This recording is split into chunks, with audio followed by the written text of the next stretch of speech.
কি ভিডিওটা দেখে মনে হচ্ছে তো যে এত সমুদ্র ডিঙিয়ে আমি যাচ্ছি কোথায়?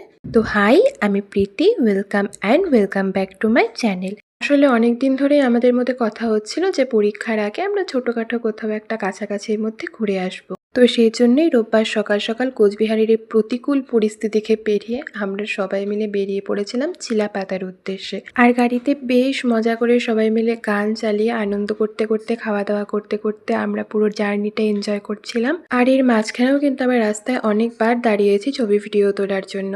আর যে রিসর্টটাতে আমরা গিয়েছিলাম সেখানে একটা প্রোগ্রাম হচ্ছিল, তো সেখান থেকে আমাদেরকে অদ্ভুত জন্তু জানোয়ারের মাস্কগুলো দিয়েছিল, যেটা পরে আমরা বেশ ফান অ্যাক্টিভিটিস করছিলাম।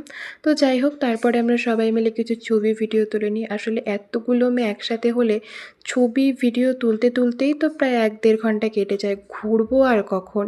তো তারপর আমরা মন ভরে প্রচুর ছবি ভিডিও তুলে ওই জায়গাটা কিছুক্ষণ ঘুরি। তো তারপর আবার চলে আসি রিসর্টে। ওখানে এসে সুন্দর দোলনাটায় আমি কিছু ছবি ভিডিও তুলে নিয়েছিলাম। আর তারপরে আমাদের লাঞ্চটা সেই রিসর্টে সেরে নিয়েছিলাম। তো তারপর খাওয়া দাওয়া করে রিসর্ট থেকে ফ্রেশ হয়ে আমরা সেখান থেকে বেরিয়ে পড়ি আর বেরিয়ে চলে যাই জঙ্গলে একটু ঘোরাঘুরি করতে। তো তারপর আমরা চিলাপাতার ভেতর দিকটাতে চলে যাই আর গিয়ে একটু ভেতর দিকটাতে ঘোরাঘুরি করি। আর এই বৃষ্টি ভেজা সবুজ পরিবেশটা দেখতে এত সুন্দর লাগছিল যে পুরো চোখ জুড়িয়ে যাচ্ছিল। তো তারপর আমরা ওখান থেকে কিছু ছবি ভিডিও তুলে সেখান থেকে বেরিয়ে আসি।